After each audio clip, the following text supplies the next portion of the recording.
Pada bulan ini, Indonesia telah secara resmi bergabung menjadi anggota BRICS. Dalam kurun waktu kurang dari 3 bulan, para anggota BRICS sepakat untuk memutuskan dan menerima Indonesia sebagai anggota penuh. Di sini kita melihat bahwa Indonesia dipandang sebagai negara yang penting untuk bisa segera bergabung. Indonesia terus berkomitmen untuk mendukung perjuangan rakyat Palestina, mengirimkan bantuan kemanusiaan, dan mendukung UNRWA. Dan saat ini Indonesia merupakan kontributor terbesar kelima di dunia dengan jumlah 2.736 personil di 8 misi PBB. Assalamualaikum warahmatullahi wabarakatuh. Salam sejahtera bagi kita semua. Om Swastiastu, Shalom, Namo Buddhaya, Rahayu. Yang saya hormati pimpinan Komisi 1 DPR RI, Bapak Anton Sukartono Surato, dan Bapak Ahmad Heriawan.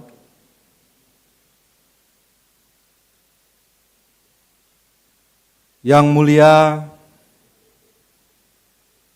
para duta besar perwakilan negara sahabat, pimpinan redaksi, rekan-rekan media, para sesepuh dan senior,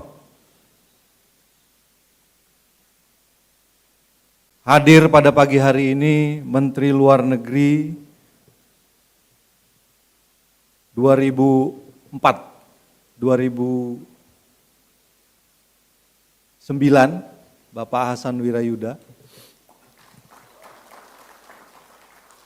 Juga hadir Bapak Alwi Shihab,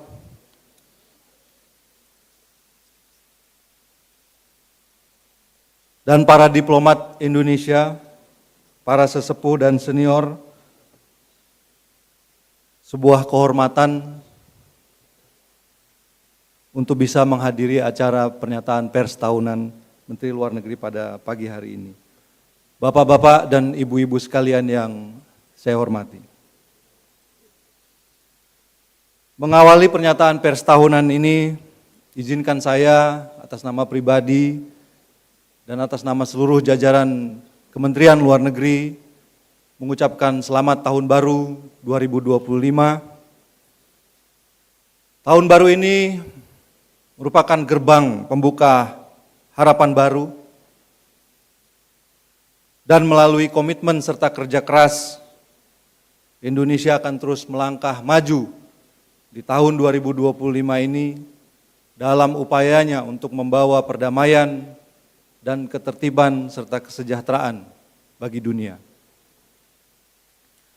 Penghargaan setinggi-tingginya kami sampaikan juga kepada para insan diplomasi Indonesia atas kerja keras dan pengabdian luar biasa yang telah dilakukan selama ini. Pada kesempatan ini, izinkan saya juga untuk mengucapkan penghargaan dan terima kasih kepada Duta Besar Retno Marsudi yang 2 hari lalu beliau menyampaikan tidak bisa menghadiri acara ini karena sudah ada komitmen yang dibuat sebelumnya. Saya berterima kasih atas kepemimpinan beliau sebagai Menteri Luar Negeri Republik Indonesia selama 1 dekade yang telah meletakkan banyak hal dalam rangka meningkatkan diplomasi Indonesia. Dan saya juga secara pribadi mengucapkan terima kasih kepada beliau yang telah memberikan saya tim yang terbaik di Kementerian Luar Negeri ini, sehingga proses transisi ini bisa berjalan dengan baik.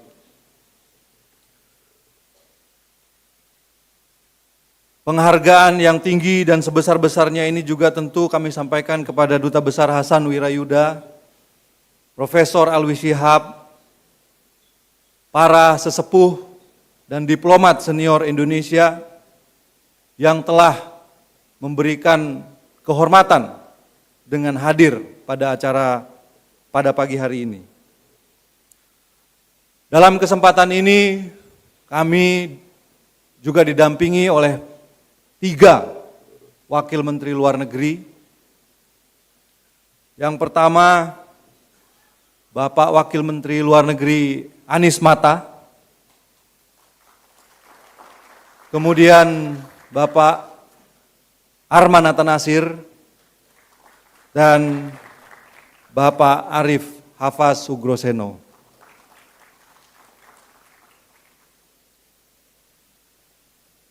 Bapak, Ibu hadirin yang kami hormati, 2024 merupakan tahun yang penting bagi Indonesia, di mana pada bulan Februari tahun lalu kita melaksanakan sebuah pemilihan umum,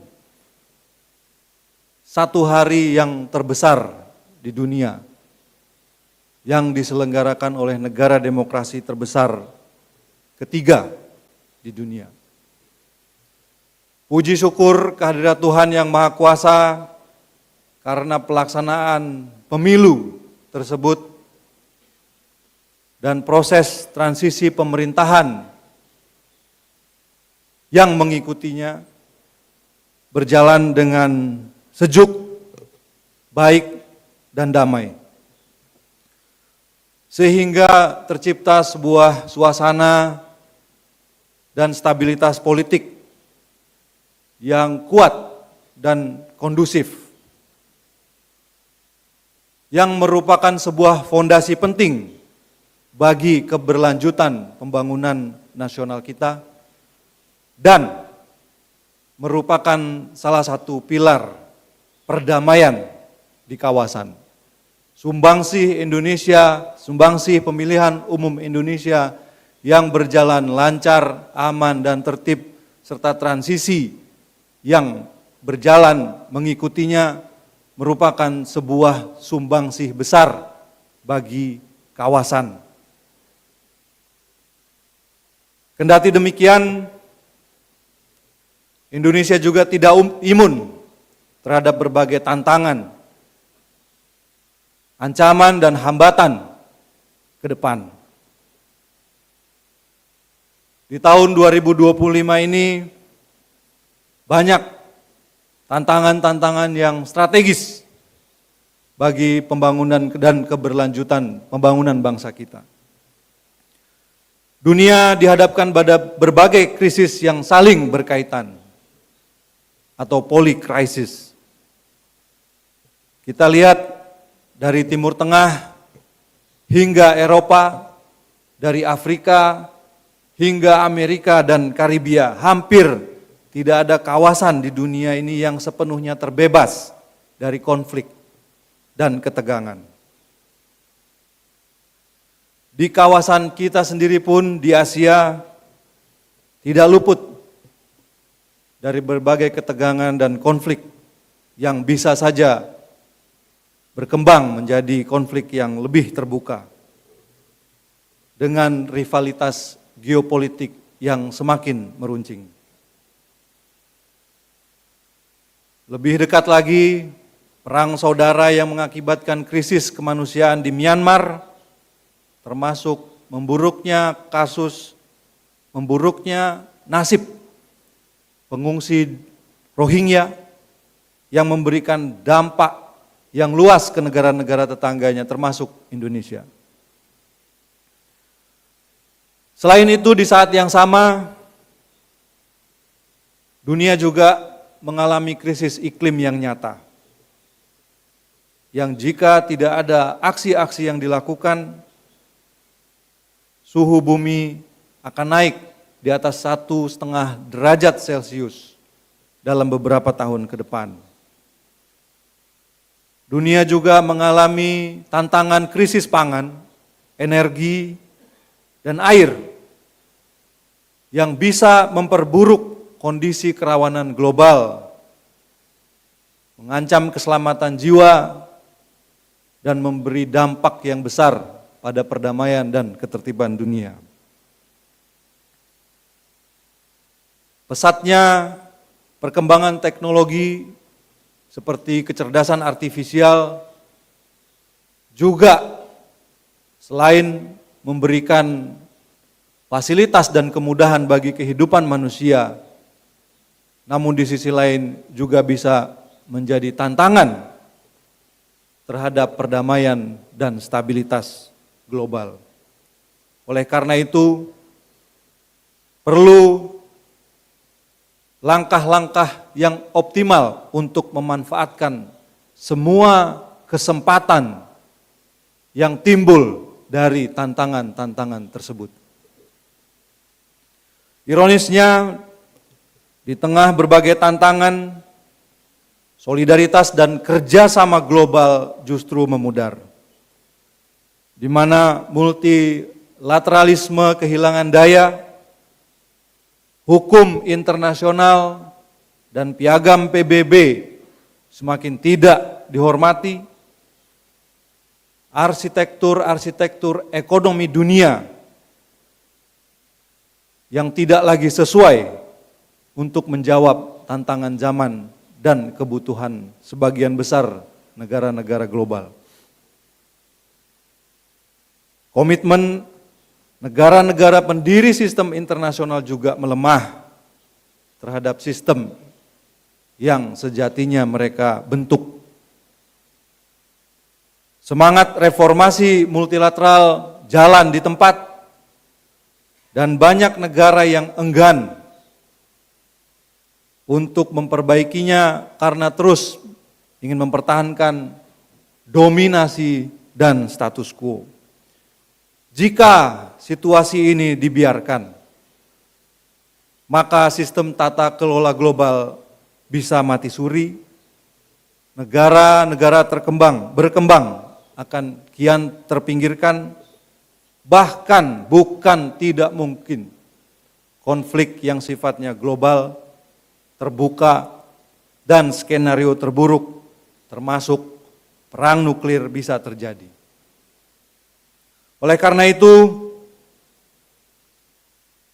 demi mengantisipasi kemungkinan-kemungkinan terburuk yang bisa berkembang, Indonesia berpandangan bahwa menghindari pertikaian adalah langkah pertama menuju perdamaian.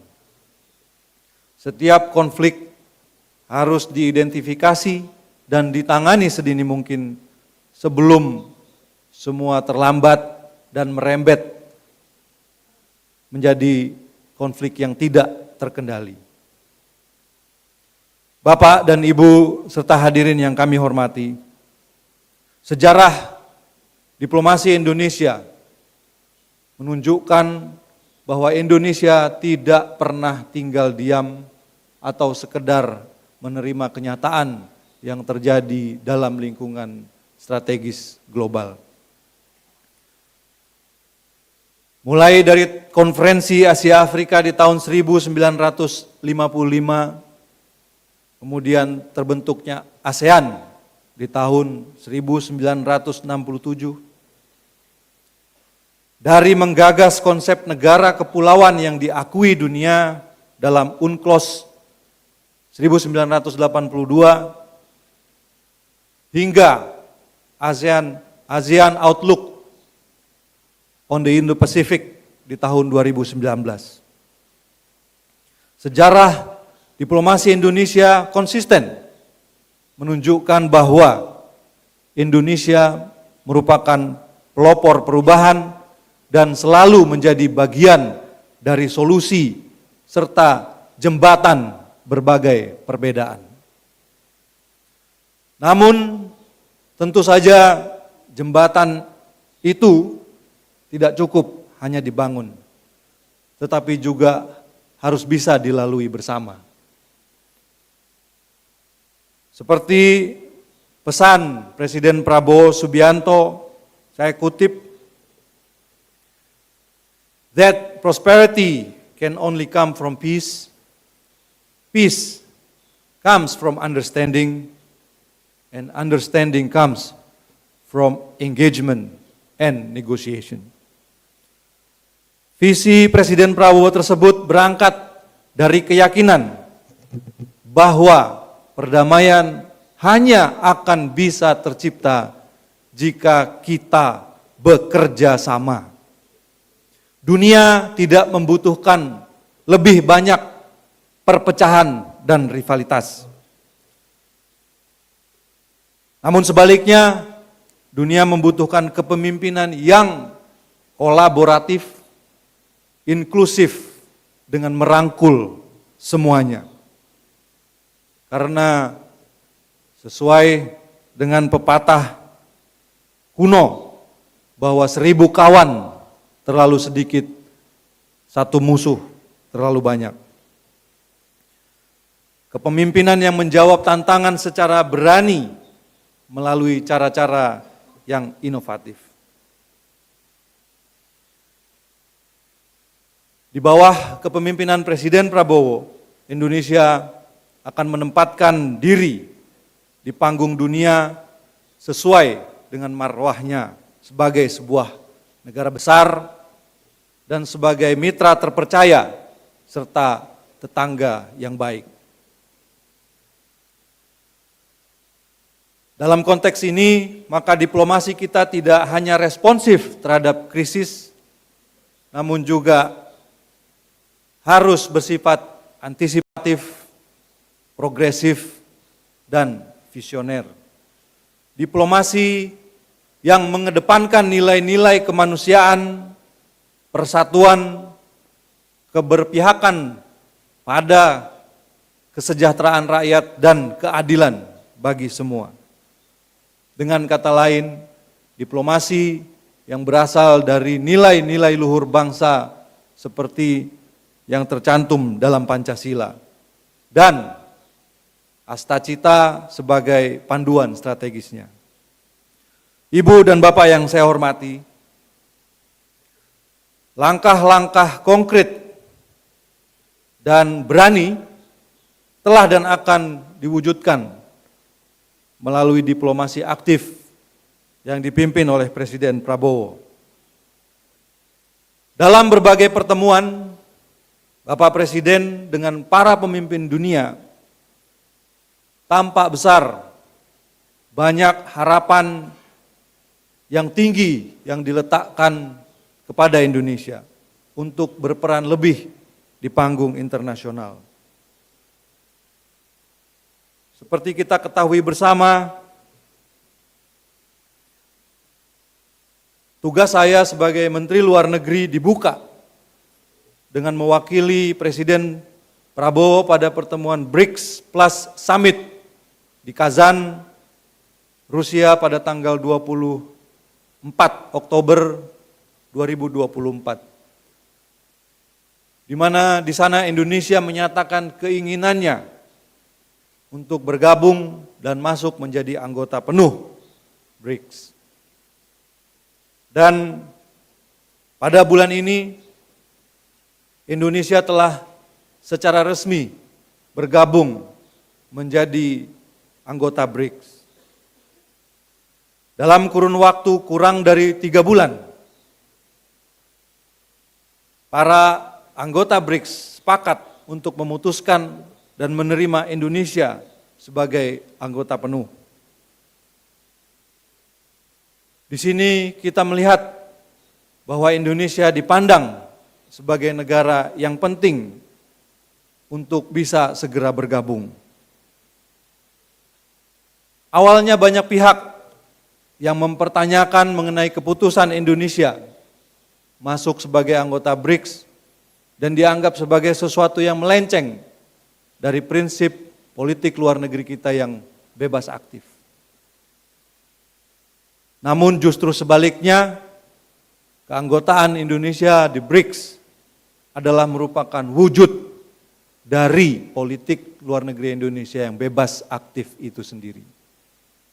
Karena keputusan ini bukanlah merupakan hasil kerja semalam, melainkan buah dari kiprah, konsistensi dan keteguhan diplomasi Indonesia selama puluhan tahun.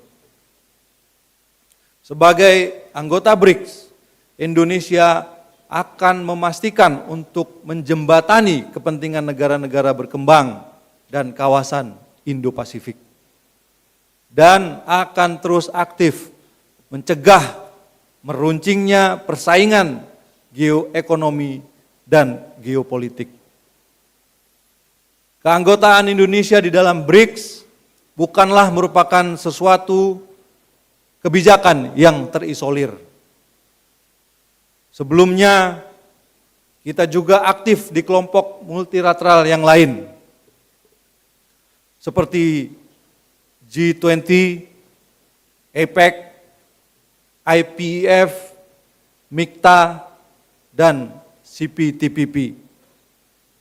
Dan sekarang kita sedang dalam tahap aksesi sebagai anggota OECD. Oleh karena itu, sekali lagi, bergabungnya Indonesia dalam BRICS merupakan sebuah wujud dari pelaksanaan politik luar negeri Indonesia yang bebas aktif. Ibu dan Bapak sekalian, sebagai negara merdeka dan berdaulat yang memiliki tanggung jawab konstitusional untuk menciptakan perdamaian dunia, maka diplomasi aktif Indonesia juga tidak akan pernah meninggalkan perjuangan Palestina. 460 hari kekejaman Israel di Palestina berlangsung, yang menyebabkan puluhan ribu warga Palestina tewas, jutaan lainnya mengungsi, dan angka-angka ini bukan sekedar statistik, karena setiap angka merepresentasikan nyawa manusia. Oleh karena itu, Indonesia terus berkomitmen untuk mendukung perjuangan rakyat Palestina, mengirimkan bantuan kemanusiaan, dan mendukung UNRWA. Indonesia berpandangan bahwa hukum internasional harus dipatuhi tanpa standar ganda. Bahwa Indonesia juga menyambut fatwa hukum Mahkamah Internasional dan mendesak akuntabilitas Israel di depan hukum internasional. Indonesia meyakini bahwa solusi dua negara harus diimplementasikan sesuai parameter internasional, di mana gencatan senjata dan negara Palestina yang merdeka adalah kunci. Dan apabila diputuskan oleh Dewan Keamanan Perserikatan Bangsa-Bangsa, Indonesia siap mengirimkan UN Peacekeepers. Di kawasan Eropa, perang di Ukraina juga menjadi perhatian Presiden Prabowo. Dan sejak awal beliau telah menyampaikan usulan, gagasan untuk menghentikan konflik di wilayah tersebut dan mendorong pihak-pihak untuk segera berunding guna mencapai kesepakatan perdamaian. Semua ini adalah esensi dari diplomasi Indonesia yang tidak hanya menjembatani, namun merupakan manifestasi dari kepemimpinan global Presiden Prabowo yang berani dan inovatif. Ibu dan Bapak yang saya hormati, adalah suatu hal yang mustahil jika kita berkeinginan menjadi pemimpin apalagi pemimpin global, bagian dari kepemimpinan global, jika kita sendiri sebagai negara lemah. Oleh karena itulah, mengapa kemandirian dan penguatan sumber daya nasional menjadi prioritas pemerintahan Prabowo Gibran. Hal ini juga termasuk lewat pelaksanaan program makan bergizi gratis yang diarahkan untuk meningkatkan kualitas dan investasi bagi masyarakat Indonesia, bagi manusia Indonesia.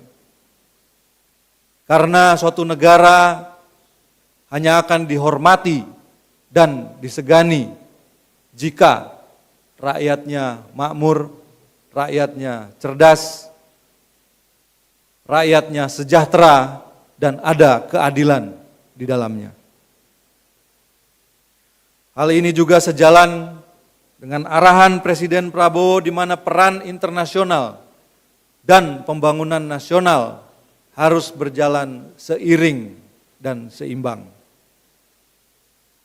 Untuk itu, diplomasi Indonesia akan diarahkan untuk mendukung realisasi dari program-program pemerintah di bidang peningkatan kualitas sumber daya manusia dan investasi sumber daya manusia, di bidang ketahanan nasional, kemandirian pangan dan kemandirian energi, serta terciptanya kedaulatan negara. Melalui upaya-upaya menciptakan swasembada pangan, energi, pemenuhan kebutuhan air, ekonomi kreatif yang berlandaskan pada ekonomi hijau dan ekonomi biru. Bagi Indonesia, mempertahankan kedaulatan Negara Kesatuan Republik Indonesia merupakan perintah konstitusi. Untuk itu, diplomasi perbatasan darat dan laut akan terus diperkuat dan penyelesaian perjanjian batas dengan negara-negara tetangga juga akan dipercepat. Kerjasama konstruktif dengan negara tetangga yang bersifat saling menguntungkan akan terus dipupuk, termasuk melalui kerjasama ekonomi. Kita bersyukur bahwa dukungan dunia internasional terhadap keutuhan wilayah dan kedaulatan Indonesia semakin solid. Dukungan ini akan terus kita galang melalui berbagai upaya, melalui berbagai pendekatan, dan melalui berbagai hubungan yang kolaboratif. Indonesia juga akan terus mengintensifkan penanganan isu-isu strategis yang mempengaruhi kedaulatan dan hak berdaulat, termasuk isu keamanan maritim, keselamatan pelayaran, dan perikanan, sebagaimana yang telah dilakukan secara konsisten. Indonesia juga akan terus meningkatkan kerjasama pertahanan dengan negara-negara mitra. Bapak dan Ibu sekalian, Indonesia mengelola sejumlah alur pelayaran penting dan strategis bagi ekonomi dunia. Selat Malaka, Selat Singapura, Selat Sunda, dan Selat Lombok adalah urat nadi perekonomian kawasan dan dunia. Secara geostrategis, Indonesia juga terletak dekat dengan salah satu titik konflik di kawasan, yaitu Laut Cina Selatan. Saya tegaskan, bahwa posisi Indonesia adalah tetap mengutamakan penyelesaian berbagai ketegangan dan konflik secara damai, dan mencari langkah-langkah titik-titik temu di mana bisa dilakukan kerjasama yang saling menguntungkan. Untuk memastikan stabilitas maritim di kawasan, Indonesia juga akan terus mendorong dialog konstruktif dalam penyelesaian kode etik Laut China Selatan.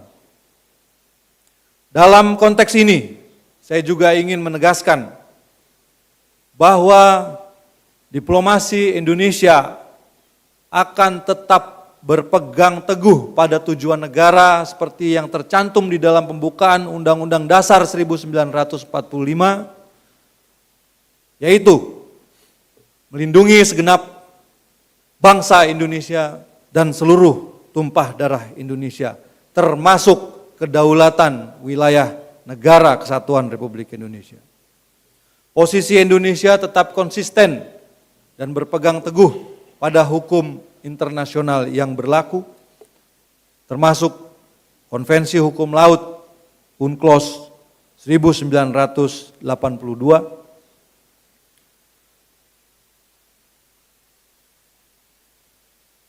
Selain itu, ketahanan nasional juga perlu ditopang dengan ketahanan kesehatan.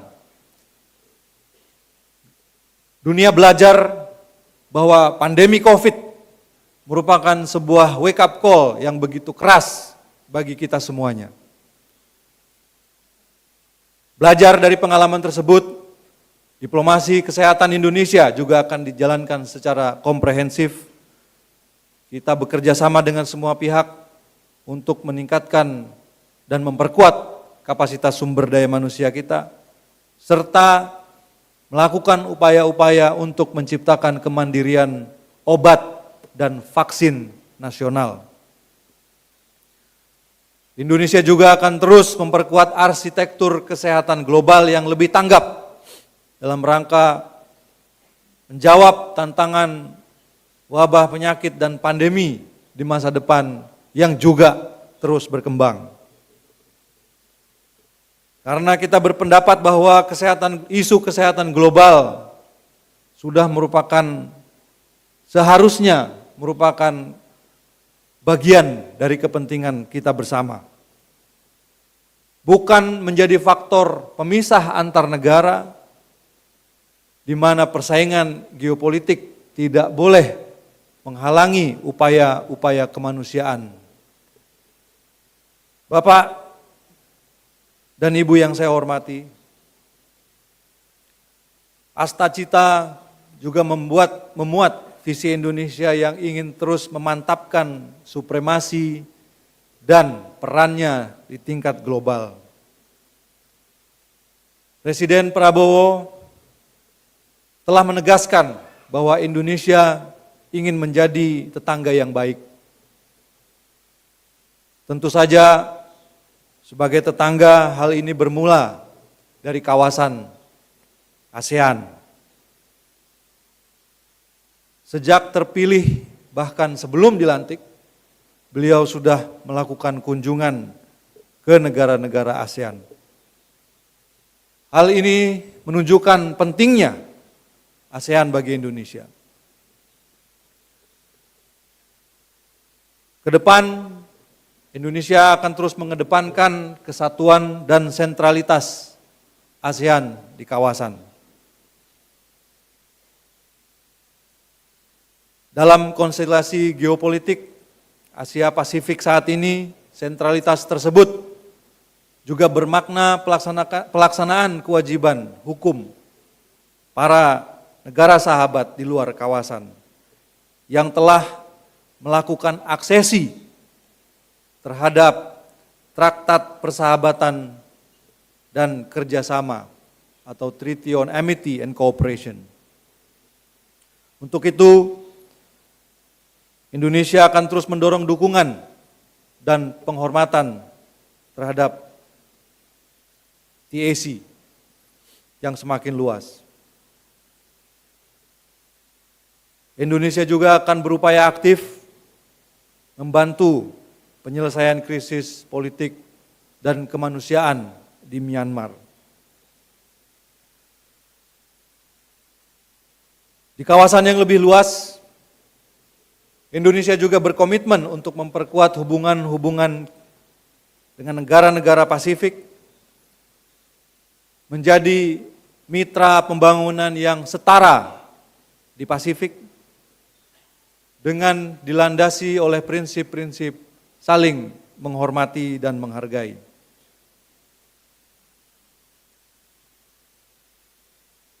Sebagai bukti nyata dari pengaruh dan upaya Indonesia sebagai kekuatan penyeimbang secara global, sesuai dengan amanat konstitusi, Indonesia meneruskan tradisi sebagai negara pengirim pasukan ke UN Peacekeeping. Dan saat ini Indonesia merupakan kontributor terbesar kelima di dunia dengan jumlah 2.736 personil di 8 misi PBB. Pada kesempatan pernyataan pers ini, izinkan juga saya menyampaikan rasa bangga dan terima kasih terima kasih seluruh masyarakat Indonesia atas perjuangan dan pengabdian para penjaga perdamaian Indonesia yang tersebar di seluruh dunia. Saudara-saudara, merupakan perwujudan dari tekad Indonesia untuk aktif memelihara perdamaian dunia. Dan sekali lagi, untuk semua itu kami mengucapkan terima kasih atas perjuanganmu, atas pengorbananmu, atas keberanianmu, dan berharap semua misi tersebut bisa kembali ke tanah air setelah selesai menjalankan tugasnya dalam keadaan yang baik, selamat dan sehat, sehingga bisa berkumpul bersama keluarga dan melanjutkan tugas sebagaimana sebelumnya dilaksanakan. Indonesia juga akan berada di lini depan penggerak reformasi multilateral untuk mendukung dan memperkuat Perserikatan PBB, Perserikatan Bangsa-Bangsa, sehingga menjadi lebih fit for purpose. Termasuk arsitektur keuangan internasional yang tangguh dan inklusif, dan memberi ruang bagi kepemimpinan Global South sebagai kekuatan baru yang mewakili 85% penduduk dunia. Agar tata kelola global ini menjadi semakin relevan, di mana tidak ada dominasi oleh si kaya terhadap si miskin. Upaya mendorong reformasi ini terus dilakukan melalui keanggotaan aktif Indonesia di berbagai forum multilateral dalam rangka mendorong perubahan secara internal dari dalam organisasi tersebut. Indonesia juga on track dalam memenuhi capaian SDGs, termasuk isu-isu lingkungan dan transisi energi. Dalam isu iklim, Indonesia percaya akan pentingnya common but differentiated responsibilities, di mana bila disandingkan dengan negara-negara maju, negara-negara berkembang memiliki keterbatasan di aspek kapasitas, kemampuan, finansial, dan seterusnya. Dan untuk itu, kewajiban negara-negara terhadap perubahan iklim juga tidak bisa dipukul rata. Kami berpendapat bahwa negara-negara yang maju dan kuat harus membantu dan memberdayakan negara-negara berkembang dalam isu ini.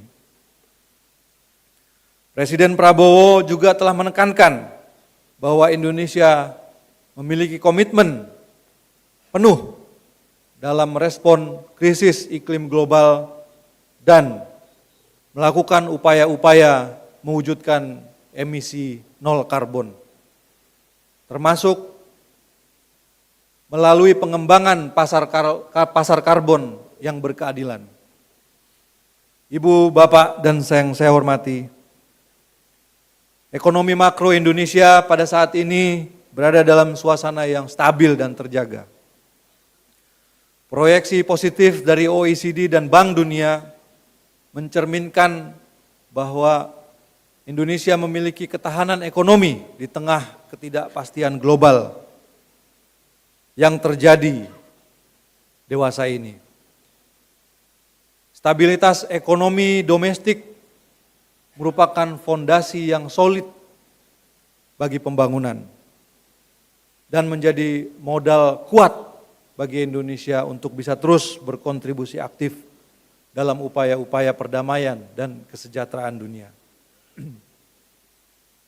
Visi Presiden Prabowo untuk meningkatkan pertumbuhan ekonomi dan mencapai pertumbuhan ekonomi hingga 8% dan mempersiapkan Indonesia menuju negara maju bukan sekedar ambisi. Ini adalah komitmen kita bersama. Oleh karena itu, fokus diplomasi ekonomi Indonesia ditujukan untuk mewujudkan asta-cita yang mencakup kedaulatan, ketahanan, serta kemandirian pangan dan energi nasional, percepatan transisi energi hijau, pengembangan ekonomi biru, penguatan ekonomi digital dan kreatif, serta mendukung hilirisasi berbagai komoditas. Diplomasi Indonesia akan proaktif dan luas untuk mendorong transformasi ekonomi nasional yang berlandaskan keadilan, kemandirian dan kemitraan yang saling menguntungkan, serta mendorong ketahanan, inovasi, dan inklusi. Diplomasi ekonomi Indonesia akan mendorong perdagangan yang lebih adil, perluasan pasar produk Indonesia di luar negeri, termasuk negara-negara non-tradisional, negara-negara yang menjadi mitra kerja non-tradisional Indonesia selama ini, serta menarik investasi yang mendukung prioritas dan program-program kerja pemerintah. Di pasar non-tradisional seperti Afrika, Karibia, dan Pasifik, kita akan terus meningkatkan kemitraan yang strategis, sekaligus mencari tujuan-tujuan baru bagi investasi Indonesia. Indonesia juga berkomitmen menyelesaikan perjanjian perdagangan internasional yang sedang berjalan untuk mengurangi ketegangan perdagangan serta memberikan pelindungan bagi seluruh pelaku usaha termasuk usaha-usaha UMKM. Pembangunan dan pertumbuhan ekonomi yang berkelanjutan ini merupakan pilar utama, salah satu pilar utama dari diplomasi Indonesia. Kita juga dalam melaksanakan diplomasi ekonomi tidak tinggal diam, namun tetap merespon berbagai praktek dan kebijakan ekonomi yang tidak adil, termasuk terhadap komoditas dan produksi unggulan Indonesia. Karena itu, diplomasi ekonomi di bawah kepemimpinan Presiden Prabowo akan memperjuangkan arsitektur perekonomian dunia yang lebih inklusif dan berkeadilan, di mana suara dan kepentingan negara-negara berkembang juga terwakili. Hal ini di Kementerian Luar Negeri dilakukan melalui strategi diplomasi ekonomi yang inovatif, termasuk salah satunya dengan membentuk Direktorat Jenderal Hubungan Ekonomi dan Kerjasama Pembangunan sebagai upaya agar diplomasi ekonomi yang kita lakukan menjadi lebih terkoordinasi, lebih sinkron, sehingga ada keselarasan antara kepentingan politik luar negeri dan seluruh perangkat diplomasi yang ada di dalamnya. Berbicara tentang perangkat diplomasi, bantuan pembangunan sebagai salah satu diplomatic tools juga merupakan bentuk smart power yang mengelevasi posisi dan pengaruh Indonesia. Kita melakukan hal-hal di antaranya pemberian beasiswa, kemudian peningkatan kapasitas dari berbagai aparat dan jajaran dari negara-negara tetangga kita, serta bantuan pembangunan yang diperluas untuk negara-negara Global South, termasuk di Afrika, Timur Tengah, Asia Pasifik, dan Amerika Latin. Ibu dan Bapak yang saya hormati, sebagai bagian dari upaya untuk melindungi segenap bangsa Indonesia dan seluruh tumpah darah Indonesia, maka setiap warga negara Indonesia dimanapun mereka berada harus merasakan kehadiran dan perlindungan dari negara. Hal ini juga termasuk para pekerja migran Indonesia di luar negeri. Kita berterima kasih kepada rekan-rekan pekerja migran di seluruh dunia yang di tengah berbagai tantangan, mereka terus bekerja keras bagi keluarganya di tanah air. Untuk itu, isu pelindungan warga negara Indonesia di luar negeri merupakan sesuatu yang mutlak dalam diplomasi Indonesia dan menjadi salah satu prioritas dalam Astacita.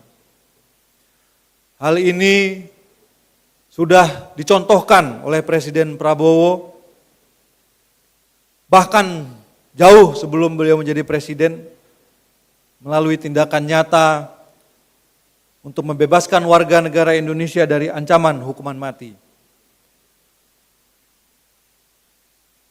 Meneladani contoh tersebut,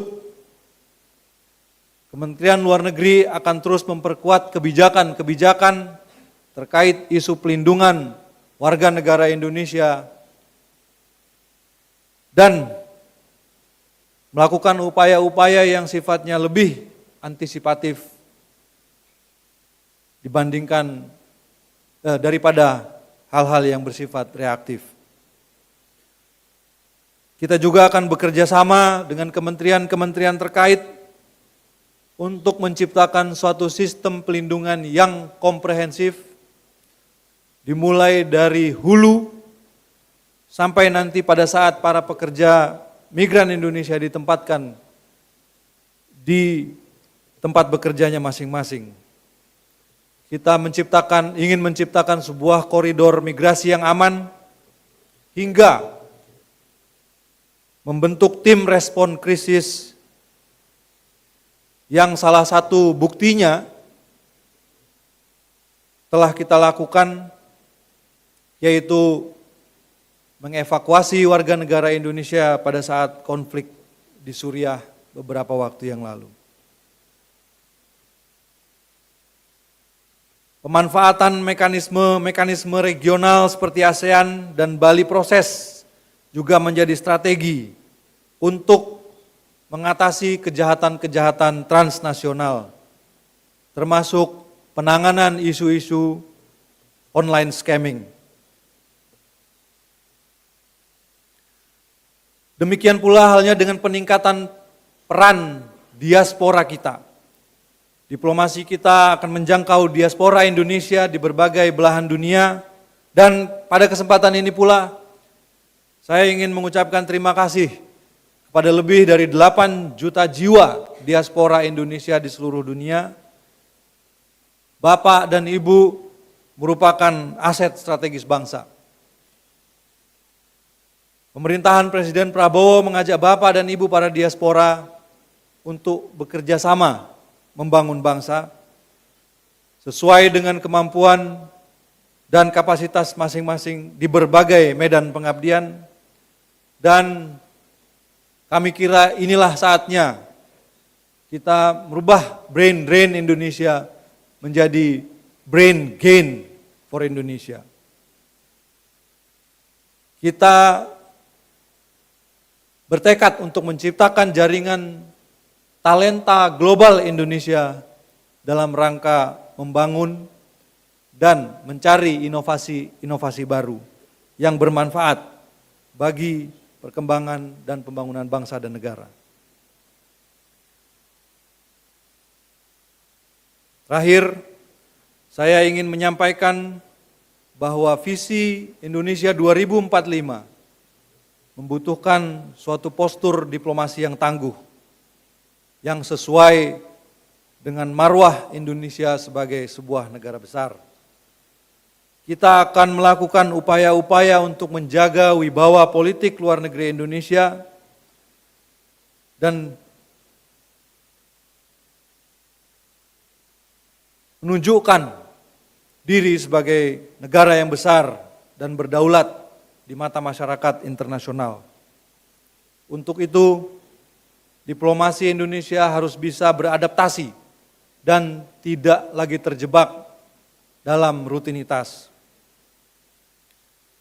Hal-hal yang harus kita ambil, langkah-langkah yang harus kita ambil dalam rangka memperkuat postur diplomasi, diantaranya adalah menciptakan infrastruktur fisik dan non-fisik yang memadai. Dan juga memanfaatkan diplomatic tools yang tepat untuk mencapai kepentingan nasional.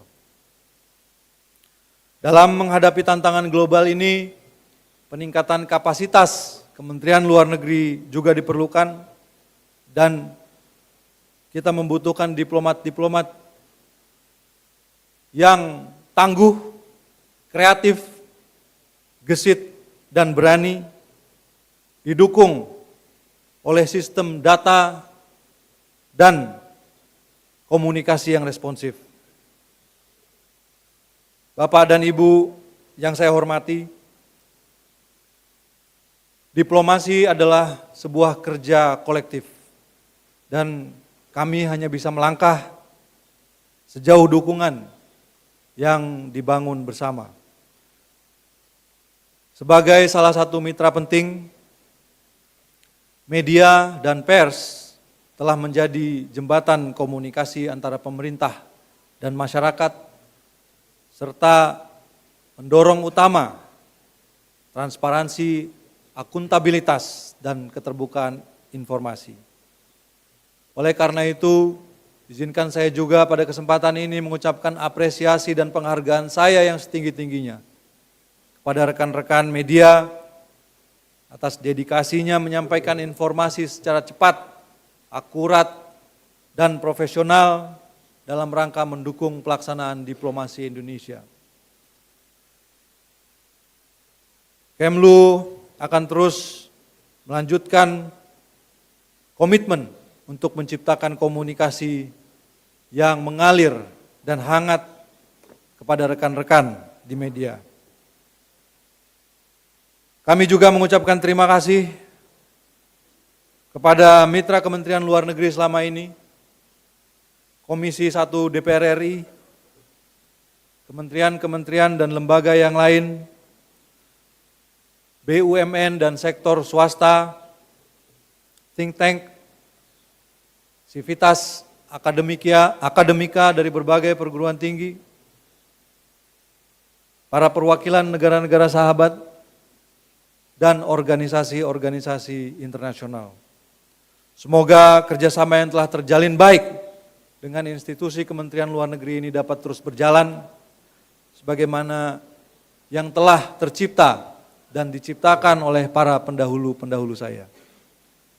Sebagai penutup, saya ingin tegaskan bahwa diplomasi Indonesia akan bekerja keras menyongsong Indonesia Emas, memastikan Indonesia menjadi bangsa yang merdeka, berdaulat, adil dan makmur, dan menjadi bangsa yang disegani di dunia.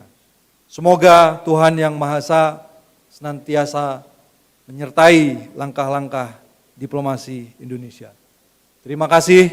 Assalamualaikum warahmatullahi wabarakatuh. Shalom. Om Shanti Shanti Shanti Om. Namo Buddhaya Rahayu. Terima kasih.